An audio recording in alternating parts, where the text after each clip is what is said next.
En una población muy alejada vivía el coronel junto a su esposa, un veterano de al menos unos 70 años de edad,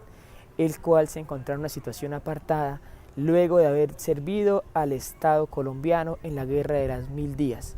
Después de haber servido como veterano de guerra, quedó en el olvido en una región apartada en la cual las comunicaciones, los periódicos eran difíciles de llegar. Allí vivió sus últimos días. Allí el coronel todos los viernes bajaba al correo esperando por fin la respuesta de la pensión, esperando que por fin llegara el correo que dijera: coronel tiene su pensión, la cual fue prometida en la guerra. Así pasaron los últimos 15 años de su vida. Y siempre que bajaba el correo decían: coronel no tiene quien le escriba. Él vivía con su esposa, una mujer mayor, enferma de asma, la cual sus condiciones de vida eran muy difíciles, sin dignidad humana. Lastimosamente el Estado colombiano se olvidó de aquel que le sirvió en esa guerra de los 1000 días y lo abandonó a la desidia y la soledad. Allí podemos ver cómo el Estado se refleja en una flor marchita que se va acabando poco a poco y que a su vez va acabando con la dignidad de los miembros de esta sociedad colombiana. Esperó más de 15 años su pensión, la cual no pudo obtener. Es por eso que hoy agradecemos a la Constitución de 1991, a través de la cual podemos obtener mecanismos que son inmediatos en la protección de derechos humanos, como en este caso fueron vulnerados, por lo cual únicamente vio la opción de apostarle a un gallo que tenía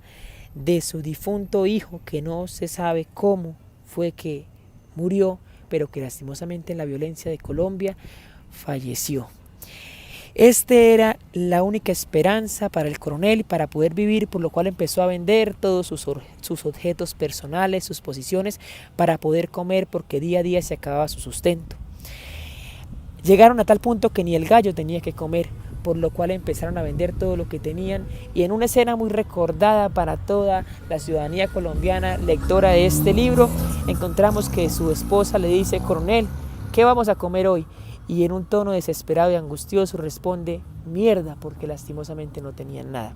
Es allí que el análisis jurídico que se hace es a la mora administrativa, a la mora que tiene el Estado en responder a sus miembros con los derechos adquiridos, y a la mora judicial, porque también vemos la mora judicial cómo afecta los derechos humanos. Y allí hacemos una comparación cuando nos encontramos en esta Constitución, en el Estado de Derecho de 1886, y que ahora viene a ser cambiada por la Constitución de 1991, donde ahora tenemos unas herramientas efectivas, como en este caso lo sería la acción de tutela, para que el coronel pudiese acceder a su pensión y hiciera efectivo este derecho, el cual ya tenía adquirido, y que una persona mayor de 70 años no tuviera que verse abocada a los vejámenes de la pobreza y a quedarse en el abandono sin dignidad humana, sin ninguna calidad de vida, vulnerando sus derechos al debido proceso, el derecho a la salud de su esposa. Y lastimosamente cada viernes, con más esperanza que el anterior, el coronel se dirigía a este lugar buscando su correo y esperando que llegara el correo que por fin le asignara la pensión. Pero esto era imposible. Esto no se vio en el coronel, y pese a su pobreza y a su estado paupérrimo, él contaba con la esperanza y con la terquedad de poder seguir avanzando y esperando que llegara su pensión y no demostrar que se encontraba en una situación económica muy difícil. Allí, en un pueblo olvidado, en un pueblo abandonado. Este libro fue muy criticado cuando Gabriel García Márquez lo publicó, más aún en el tiempo que él lo publicó, porque allí vimos cómo los campesinos, cómo las personas que se encontraban en este pueblo no pudieron llegar a obtener un beneficio en sus derechos. No pudieron llegar a ver materializado el derecho a la dignidad humana, el derecho al mínimo vital, cómo este pueblo en el abandono, en la desidia del Estado, fue olvidado, y cómo esto se debía a gobernantes corruptos que no les importaba impulsar para que una persona como esta pudiera contar con las prestaciones económicas que le permitirían llegar a realizar y a materializar su derecho a la pensión, y así disfrutar de una calidad de vida que le garantizara la dignidad humana, el mínimo vital, la salud. Porque una persona verse sin tener nada que comer es triste, es lamentable, y es responsabilidad de un Estado que se ha comprometido cometido después de que un servidor ha prestado el uso de su fuerza ante este Estado por más de 20, 15, 10 años, y esto aún lo vemos cómo se encuentran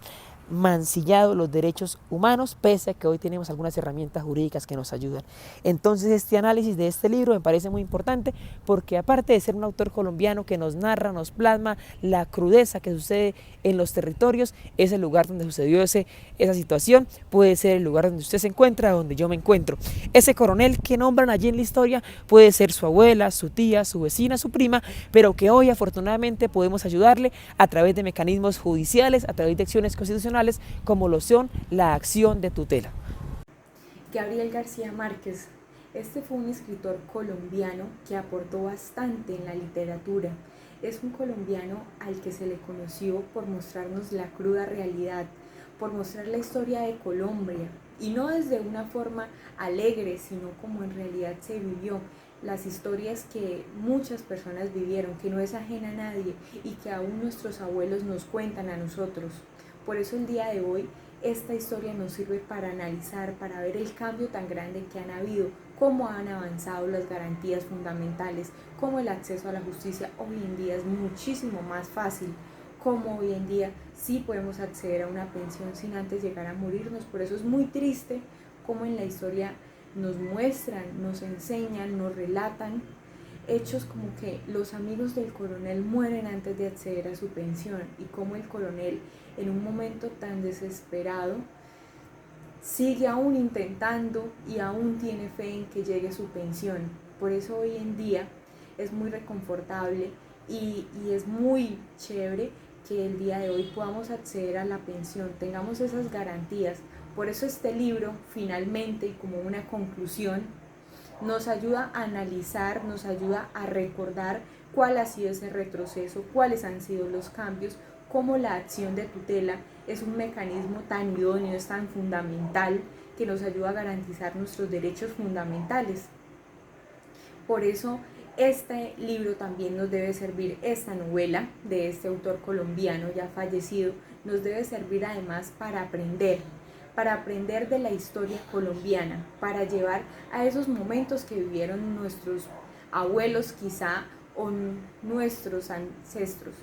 Analizar esto, ¿para qué? Para no cometer esos errores, para no volver a incurrir, para que si alguno de nosotros llegamos a ser legisladores, mejoremos las leyes colombianas, podemos incluir cosas como estas, que cada vez haya más garantías y que además de eso las valoremos, las utilicemos y no permitamos que más personas pasen por estas cosas, porque hoy en día también vemos personas que no logran acceder a una pensión, personas que por desconocimiento no acceden a ella o no acceden a una acción de tutela porque no saben que es un mecanismo que pueden usar. Por eso nosotros como abogados, como próximos a ser abogados, tenemos ese deber. Muchas gracias.